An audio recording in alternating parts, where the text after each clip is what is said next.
The poem Ulysses, it is written by Alfred Tennyson. Ulysses Trojan యుద్ధంలో పోరాడిన ఒక యోధుడు. అనేక సముద్రాల మీద ప్రయాణం చేశాడు. తుఫాన్లను మాత్రమే కాకుండా రాక్షసులను, దేవుళ్ళను కూడా ఎదుర్కొన్నాడు. ఇప్పుడు అతను ఒంటరిగా ఉన్నాడు. వయసు పైబడింది.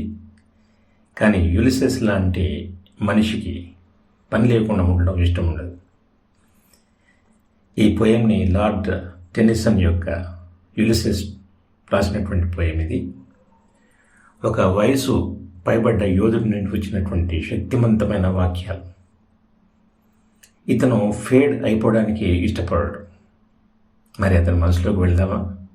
లైన్ బై లైన్ అతని ఆలోచనలతో ప్రయాణించేద్దామా? Let's go. Stanza 1, lines 1 to 6 lines. It little profits that an idle king. This is first line. ఈ లైన్లో యులిసెస్ ఈ విధంగా అంటున్నాడు, రాజుగా ఏమి చేయకుండా ఇక్కడ కూర్చోవడం వల్ల ఏమీ లాభం లేదు. By the still heart among these barren crags. నేను ఈ జీవం లేని రాళ్ల మధ్య ఉన్న మంట దగ్గర కూర్చున్నాను. Matched with an aged wife. ఒక వృద్ధురాల్ని వివాహం చేసుకున్నాను. I mete and dole unequal loss unto a savage race that hard and sleep and feed and know not me. తినడం, నిద్రపోవడం మరియు రేపటి కోసం వస్తువులు దాచిపెట్టుకునే మామూలు వ్యక్తుల కోసం నిర్ణయాలు తీసుకుంటూ రోజులు గడుపుతూ ఉన్నాను. నా ప్రజలకి నా ఆలోచనలు తెలియవు. వారు నన్ను అర్థం చేసుకోరు. ఈ పై లైన్స్ అర్థం ఏంటంటే, యులిసెస్ తన లైఫ్లో మిగతా వాటితో డిస్కనెక్ట్ అయినట్టుగా, ఇన్కంప్లీట్గా ఉన్నట్టుగా భావిస్తున్నాడు. ఇతను రాజు అయినప్పటికీ అతని ప్రజెంట్ లైఫ్ చాలా బోరింగ్గా ఉంది మరియు మీనింగ్లెస్గా కూడా అతనికి అనిపిస్తుంది. అతను సాధారణ జీవితాలను గడిపే వ్యక్తుల మధ్య నివసిస్తున్నాడు మరియు అడ్వెంచర్, విజ్డమ్ లేదా గొప్పదనం పట్ల ఇష్టాన్ని పెంచుకోరు వారు. తన శక్తి, జ్ఞానం మరియు తన అడ్వెంచరస్ సోల్ ఈ విధంగా డల్గా మరియు వేస్ట్ అవుతున్నట్టుగా భావిస్తున్నాడు. Lines 6 to 11, stanza number 1.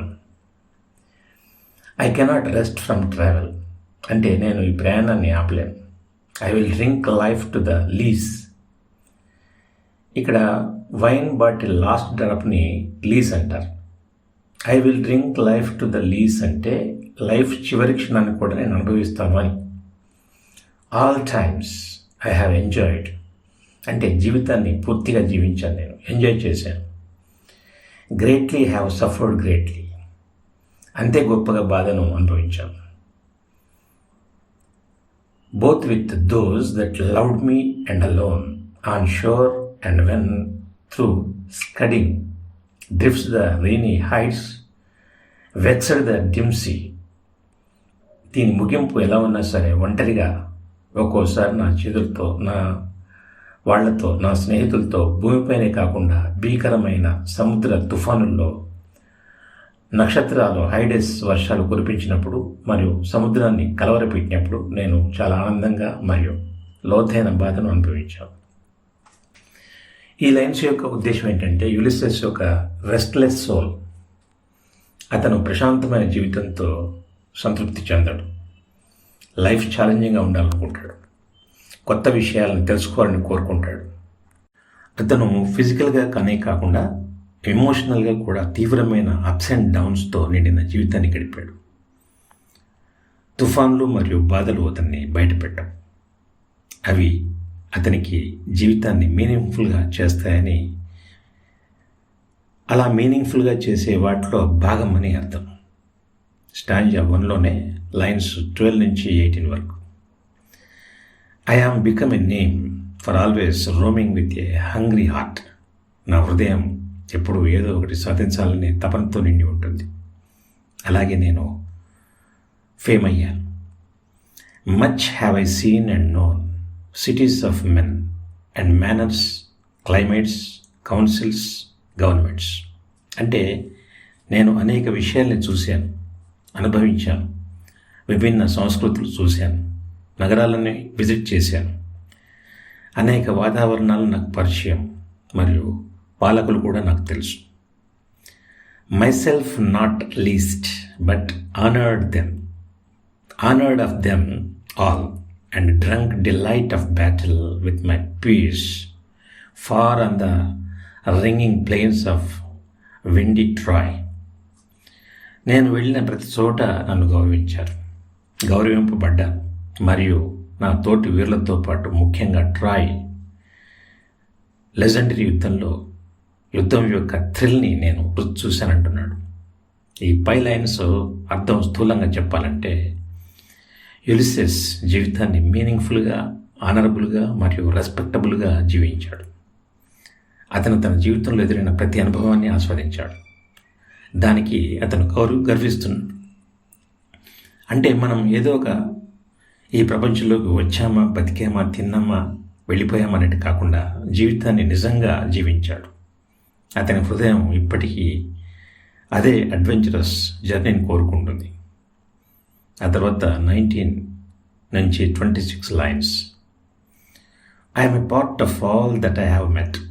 అంటే నేను కలిసిన ప్రతి వ్యక్తి, తిరిగిన ప్రతి ప్రదేశంలో నేను ఒక భాగమయ్యాను. Yet all experience is an arch where through. జీవితంలో ప్రతి అనుభవం ఒక ఆర్చ్, అంటే ఒక ద్వారం లేదా మార్గం లాంటిది. దాని ద్వారా మనం దాని అవతల ఉన్నదాన్ని చూస్తాం. Gleams that untravelled world whose margin fades. అంటే ఆ మార్గం ద్వారా మనం ప్రకాశవంతమైన, ఇంతవరకు ఎవరు చూడని ప్రపంచాన్ని చూస్తాం. For ever and for ever when I move. కానీ మీరు దగ్గరగా వెళ్ళే కొద్దీ ఆ ప్రపంచపు అంచులు ఎల్లప్పుడూ అస్పష్టంగా మరియు కనపడకుండా, అంటే అదృశ్యమైపోతాయి. How dull it is to pause, to make an end, to rust unburnished, not to shine in use. అంటే ఉపయోగించినప్పుడు తుప్పు పట్టే లోహంలాగా నేను ఉపయోగించబడడానికి, ప్రకాశించడానికి తయారు చేయబడ్డాను. అంటే ఒక లోహం మనం ఉపయోగించకపోతే ఏమవుతుంది?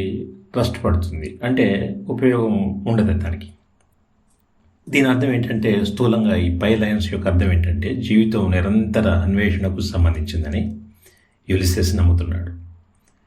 వృద్ధాప్యంలో కూడా నేర్చుకోవాలని మరియు ఏదో కనుగొనాలనేటువంటి అతని కోరిక ఇంకా చనిపోలే అతనిలో.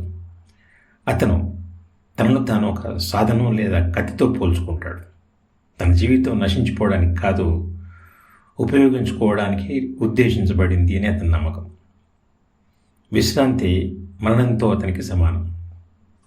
లైన్స్ 27 నుంచి 32 వరకు. As though to breathe wear life piled on life. అంటే ఊపిరి పీల్చుకోవడం నిజంగా జీవితం కాదు. లెక్కకు మించి ఉన్న జీవితాలు కూడా నాకు సరిపోవు. Were all too little. అంటే నాకు ఈ చాలా జీవితాలు ఉన్నప్పటికీ అవన్నీ నా అనుభవ దాహాన్ని తీర్చడానికి సరిపోవు. And of one to me little remains. అంటే ఈ ఒక్క జీవితంలో నాకు ఎక్కువ సమయం మిగిలిలేదు. But every ever is saved from that eternal silence, something more. అయినప్పటికీ నేను జీవించి బాగా ఉపయోగించే ప్రతి గంట నన్ను కొంతకాలం శాశ్వతమైన నిశ్శబ్దం, అంటే మరణం నుండి రక్షిస్తుంది. మరియు ఇంకేదో కొత్త దొరుకుతుంది, అర్థవంతమైన తెలుస్తుంది అని అర్థం. ఏ బ్రింగర్ ఆఫ్ న్యూ థింగ్స్. జీవితంలో ప్రతి గంటకు కొత్తదనాన్నిచ్చే శక్తి ఉంది. కొత్త ఆలోచన, కొత్త అనుభవం, కొత్త ఉద్దేశం ఉంటాయి.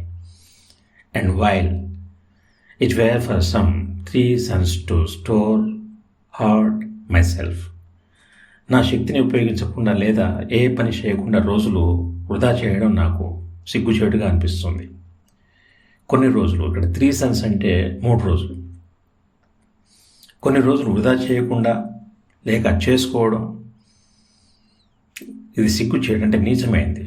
ప్రపంచానికి దూరంగా ఉండి నన్ను నేను దూరంగా ఉంచుకోవడం, నా దగ్గర శక్తి ఉండి కూడా దాంతో ఏం చేయకుండా ఉండడం నాకు నీచమైంది అని చెప్పి అతను ఉద్దేశం. అంటే అతను ఏమంటున్నాడు, జీవితాన్ని కాలంతో కొలవకూడదు, దాంతో మీరు చేసే పనుల ద్వారా కొలవాలని యులిసెస్ నమ్ముతాడు.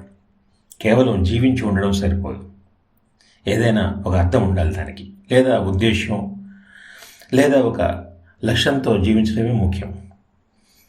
ఓల్డ్ ఏజ్లో కూడా అతను ప్రతి క్షణాన్ని సద్వినియోగం చేసుకోవాలనుకుంటున్నాడు. అతను సమయాన్ని వృధా చేయడాన్ని దాదాపుగా పాపంగా చూస్తాడు, ఎందుకంటే మరణం ఎల్లప్పుడూ సమీపిస్తూ ఉంటుంది మరియు సమయం పరిమితంగా ఉంటుంది. ఇక 33 నుంచి 38 లైన్స్. నా ఈ ఓల్డ్ సోల్ ఇప్పటికీ సాహసం కోసం తప్పిస్తుంది. ఈ లైన్ ఫస్ట్ది. అండ్ దిస్ గ్రే స్పిరిట్ అంటే నా old soul, yearning in desire అంటే సాహసం కోసం తప్పిస్తుంది. To follow knowledge like a sinking star. ఇది ఇప్పటికీ ఎవరు కూడా ఊహించిన విధంగా ప్రపంచపు అంచున మునిగిపోతున్న నక్షత్రంలా జ్ఞానాన్ని వెంబడిస్తుంది. Beyond the utmost bound of human thought అంటే మానవుడి ఊహకు దూరంగా ఉన్న ఆలోచన ఇక్కడ ఏదో ఉంది. This is my son, mine own Telemachus. అతను ఎవరో కాదు, నా కొడుకే. నా రాజ్యాన్ని నా కొడుకు టెలిమాకస్కు అప్పగించాలి. To whom I leave the sceptre and the isle, well loved of me, discerning to fulfil. ఇక టు హూమ్ అనేది టెలిమాకస్ను సూచిస్తుంది. స్కెప్టర్ అనేది రాజ్యాధికారాన్ని సూచిస్తుంది. ద ఐల్ అనేది యులిసెస్ రాజ్యమైన ఇథాకాను సూచిస్తుంది. యులిసెస్ 2 సత్యాల మధ్య నలిగిపోతున్నాడు. ఆత్మ ఇప్పటికీ కొత్త విషయాలు తెలుసుకోవాలని మరియు అంతులేని అభ్యాసం కోసం ఆరాటపడుతుంది. కానీ అతని శరీరం మరియు వయస్సు అతన్ని పక్కకు తప్పుకోవాల్సిన సమయం ఆసన్నమైందని చెబుతున్నాయి. కాబట్టి అతను తన కుమారుడు టెలిమాకస్ చేతుల్లో తన రాజ్యాన్ని వదిలివేయాలని ఎంచుకున్నాడు. ఒక మంచి పాలనకు తన కొడుకు తగిన వ్యక్తిని అతని ఉద్దేశం. 39 to 44 lines. This labour by slow prudence to make mild a rugged people అంటే అక్కడి పీపుల్ చాలా కఠినంగా మరియు అనాగరికంగా ఉంటారు. And through soft degrees subdue them to the useful and the good. కానీ టెలిమాకస్ వారిని నెమ్మదిగా మరియు తెలివిగా మృదువుగా మారడానికి మార్గనిర్దేశం చేస్తాడు. Most blameless is he centred in the spear అంటే పవిత్రమైన బ్లేమ్ లేని క్యారెక్టర్ ఉన్న వ్యక్తి టెలిమాకస్. పూర్తిగా తన విధుల పట్ల ఫోకస్ చేయగల శక్తి ఉన్న వ్యక్తి అతను అని చెప్పి అంటాడు. Of common duties decent not to fail in offices of tenderness and pay అంటే తన బాధ్యతలకు కట్టుబడి ఉంటాడు టెలిమాకస్. అతను దయగలవాడు, సౌమ్యుడు మరియు గౌరవప్రదుడు. అతను తన విధులను ప్రేమ మరియు గౌరవంతో నిర్వర్తిస్తాడు. ఈ పై సెంటెన్సెస్ మీనింగ్ ఏంటంటే యులిసెస్ తన కొడుకు భిన్నంగా ఉన్నప్పటికీ వారు అతన్ని చూసి గర్వపడతారు. యులిసెస్ క్రూరంగా మరియు సాహసోపేతంగా ఉన్న చోట టెలిమాకస్ ప్రశాంతంగా, ఆలోచనాత్మకంగా మరియు క్రమశిక్షణతో ఉంటాడు.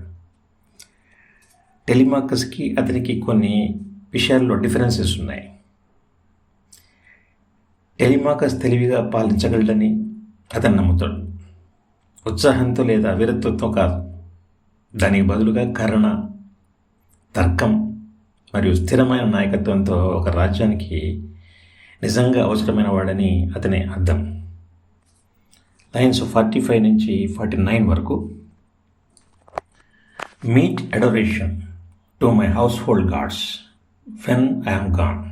నేను వెళ్ళిన తర్వాత టెలిమాకస్ అన్ని కుటుంబ బాధ్యతలను చూసుకుంటాడు, రాజ్యాన్ని పరిపాలిస్తాడు, దేవుళ్ళను మరియు సాంప్రదాయాల్ని గౌరవిస్తాడు. He works his work, I mine. రాజ్యాన్ని పాలించడంలో అతనికంటూ ఒక ప్రత్యేక పద్ధతి ఉంది. ఆ విషయంలో నా పద్ధతి నాది. There lies at the port the vessel puffs her sail. అక్కడ చూడండి, ఓడరేవు నా కోసం వేచి ఉంది. ఓడ ప్రయాణించడానికి సిద్ధంగా ఉంది. There gloom the dark broad seas, my mariners, souls that have toiled and wrought and thought with me. విశాలమైన అంతు తెలియని సముద్రం నన్ను మళ్ళీ పిలుస్తోంది. నేను ఒంటరిగా లేనంటున్నాడు. నా ధైర్యవంతులైన సహచరులు నా వెంటే ఉన్నారు. గతంలో నాతో ప్రయాణం చేసిన, పనిచేసిన మరియు పోరాడినటువంటి యోధులు వారు ఇప్పటికే నా పక్కన ఉన్నారంటున్నాడు. అంటే ఈ లైన్స్లో యులిసెస్ ఏమంటున్నాడంటే ప్రతిదీ విడిచిపెట్టడానికి సిద్ధంగా ఉన్నాడు. తన రాజ్యం, తన సింహాసనం, తన కుటుంబ బాధ్యతలు, ఇంటిని మరియు ల్యాండ్ని జాగ్రత్తగా చూసుకోవడానికి అతను టెలిమాకస్ను నమ్ముతున్నాడు. కానీ అతని హృదయం ఇప్పటికీ సముద్రానికే అంకితం. సాహసం మరియు ఒక లక్ష్యం కోసం తను ఉద్దేశింపబడ్డాడు అని అతని యొక్క మీనింగ్. వృద్ధాప్యంలో కూడా తన నమ్మకమైన సిబ్బంది, తన మిత్రులు తనతో ఉన్నారని, ఒక చివరి ప్రయాణానికి సిద్ధంగా ఉన్నారని తెలుసుకోవడంలో అతను తనను తాను కన్సోల్ చేసుకుంటాడు. Lines 50-56. That ever with a frolic welcome took the thunder and the sunshine and opposed అంటున్నాడు. నా ధైర్యవంతులైన స్నేహితులారా, మీరు ఆటుపోట్లను, మంచి చెడులను, తుఫాన్లను మరియు సూర్యరశ్మిని ఎప్పుడు కూడా ధైర్యంతో మరియు ఉత్సాహంతో ఎదుర్కొన్నారు. Free hearts, free foreheads, you and I are old. మీరు ఎల్లప్పుడూ స్వేచ్ఛగా ఆలోచించే మనసులు ఉన్నవాడు. భయం అంటే ఏమిటో మీకు తెలియదు. అవును, ఇప్పుడు మనం ఓల్డ్ అయిపోయాం. Old age hath yet his honour and his toil. Death closes all but something ere the end. కానీ వృద్ధాప్యంలో కూడా గౌరవం మరియు అర్థవంతంగా పనిచేసే పని ఉంది. ఇంకా మరణం ఖచ్చితంగా వస్తుంది, మనందరికీ తెలుసు. కానీ చేయాల్సిన పని ఇంకా ఉంది. Some work of noble note may yet be done. ఇంకా మనం చేయాల్సిన పని, గొప్ప పనిని, ఏదో సాధించాల్సిన పని చివరి క్షణం వరకు మన కోసం ఎదురు చూస్తూ ఉంటుంది. అంటే ఈ పై లైన్లలో యులిసెస్ ఏమంటున్నాడంటే వయస్సు ముగింపు కాదని నమ్ముతాడు. వారు ఇకపై చిన్నవారు మరియు బలం లేనప్పటికీ వారి ఆత్మ ఇప్పటికీ వీరోచితమైంది మరియు వారి సంకల్పం ఇప్పటికీ శక్తివంతమైనది. మరణం కోసం నిశ్శబ్దంగా వేచి ఉండడానికి బదులుగా వారు తమ చివరి రోజులను అర్థవంతమైన, ధైర్యం గల మరియు మరుపురానిదిగా పిలువబడేటువంటి సాహస యాత్రకి తన లైఫ్స్ని ఉపయోగించుకోవచ్చు. ఇక 57-64. Not unbecoming men that strove with gods. మేము సాధారణ మనుషులం కాం. మేము ఒకప్పుడు దేవుళ్ళకి వ్యతిరేకంగా నిలబడ్డాం. The lights begin to twinkle from the rocks. రాత్రి అవుతుంది, నక్షత్రాలు వచ్చేశాయి. The long day wanes, the slow moon climbs, the deep moans round with many voices. Come, my friends, it's not too late to seek a newer world. రండి నా మిత్రులారా, నేను సూర్యాస్తమయాన్ని దాటి ఒక్కొక్కసారి తెలవనటువంటి ప్రపంచం అంచును దాటి ప్రయాణం చేశాను. కాబట్టి ఇంకా ఆలస్యం చేయవద్దు, డే ముగిసిపోతుంది. మీరు రండి, మనం కొత్త ప్రపంచాన్ని, కొత్త అద్భుతాలని కనుగొనవచ్చు అని చెప్పి ఈ లైన్స్ యొక్క భావన. Push off and sitting well in order to smite the sounding furrows for my purpose holds to sail beyond the sunset and the baths of all the western stars until I die. అంటే సముద్రం మళ్ళీ మనల్ని పిలుస్తోంది. మన పడవను సముద్రంలోకి తోద్దాం, మరోసారి వచ్చేటువంటి అలలను ఢీకొందాం. నా హృదయం దృఢంగా ఉంది. నేను నా చివరి శ్వాస వరకు ముందుకు సాగుతూనే ఉంటాను. ఈ పై లైన్స్ యొక్క అర్థం ఏంటంటే మరణం అంచున కూడా యులిసెస్ తన కలను, తను కనే కలలని వదులుకోవడానికి నిరాకరిస్తున్నాడు. తన పాత స్నేహితులు ఒకప్పుడు హీరోలు. దేవుణ్ణి కూడా సవాలు చేసేటువంటి ధైర్యం వారికి ఉంది. పురాణ యోధులని అతను గుర్తు చేస్తాడు. ఇప్పుడు కూడా వారు ధైర్యంగా మరియు గొప్పగా ఏదైనా చేయగలరు. అంతులేని దానికి గుర్తుగా ఉన్న సముద్రం అతన్ని పిలుస్తోంది. తర్వాత 65 నుంచి 70 lines. It may be that the gulfs will wash us down. అంటే బహుశా అఖాతాలు, సముద్రాలు మనల్ని ముంచేయవచ్చు. It may be we shall touch the happy isles and see the great Achilles whom we knew. అంటే సముద్రాల్ని మనం ముంచేయవచ్చు, కానీ మనం మన పాత మిత్రుడు మరియు అందరికంటే గొప్ప యోధుడు, వీరత్వం కలవాడు అయిన అకిలీస్ని కూడా మనం కలవచ్చు. Through though much is taken much abides and though, లేదా బహుశా మనం ఒక లెజెండరీ ప్రదేశానికి చేరుకుంటాం. సంతోషంతో ఉండే ద్వీపాలు, ఇవన్నీ వేటికి గుర్తులంటే వీరులు మరణం చెందిన తర్వాత వెళ్ళే స్వర్గానికి గుర్తులవి. We are not now that strength which in old days. అంటే ఒకప్పుడు మనకున్న స్ట్రెంగ్త్ ఇప్పుడు లేదు, ఇప్పుడు మనం బలహీనంగా మారాం. ఒకప్పుడు మనకున్న యవ్వనం, ఆ బలం ఇప్పుడు లేవు, మనం కోల్పోయాం. Moved earth and heaven that which we are one equal temper of heroic hearts. కానీ మన స్ఫూర్తి ఇప్పటికీ అలాగే ఉంది. మనం ఇప్పటికీ ధైర్యవంతులమే. అదే ధైర్యానికి మనం కట్టుబడి ఉన్నాం. అవును అంటాడు యూలిసెస్. ఈ లైన్స్లో అతని మరణం దగ్గరలో ఉండవచ్చని అంగీకరిస్తున్నాడు, కానీ అతను భయపడ్డాడు. ముగింపు తర్వాత కీర్తికి లేదా శాంతికి ఇంకా అవకాశం ఎక్కువ ఉందని నమ్ముతాడు. మరియు జీవితం వారిని మార్చినప్పటికీ వారు ఇంకా ఇప్పటికీ గొప్పవారైనప్పటికీ ఆర్ ఓల్డ్ అయినప్పటికీ వారు ఇప్పటికే ఆ ఫైర్ మాత్రం వాళ్ళలో ఇంకా మిగిలిపోయి ఉంది. అంటే ఏదో సాధించాలనే ఫైర్. ఇక final lines. Made week by time and fate but strong in will to strive, to seek, to find and not to yield. అతను మనకు చెప్పే విషయం ఒకటే: మీ వయసుతో సంబంధం లేకుండా, మీరు వృద్ధులైనా, చిన్నవారైనా, అలసిపోయినా లేదా బలంగా ఉన్నా, మీ లిమిట్స్కి మించి ఉన్నదానికోసం మీరు ఎప్పుడు కూడా సెర్చ్ చేయడం ఆపకండి. ఎల్లప్పుడూ కష్టపడండి, ట్రై చేస్తూనే ఉండండి, ఎప్పుడు కూడా వెతకండి, ఉత్సాహంతో ఉండండి, ఎగ్జైటింగ్గా ఉండండి, ఎల్లప్పుడూ ఏదో ఒకటి కనుగొనాలని ప్రయత్నం చేయండి. నిజం, అందం, అర్థాన్ని కనుగొనండి. మరియు అన్నిటికంటే ముఖ్యంగా ఎప్పుడూ కూడా ఆశను వదులుకోకండి. దీని నిజమైన అర్థం ఏంటంటే, ఈ చివరి పంక్తులు కాలానికి అతీతంగా ఉండే సందేశం. జీవితం కష్టంగా ఉన్నప్పుడు కూడా, సమయం తక్కువగా ఉన్నప్పుడు కూడా లొంగిపోకండి, ముందుకు సాగుతూ ఉండండి, నమ్ముతూ ఉండండి అని దీని meaning. If this poem stirs something in you, like, share and subscribe for more poetic journeys. Drop your thoughts in the comments below. Until next time, keep exploring. Thank you.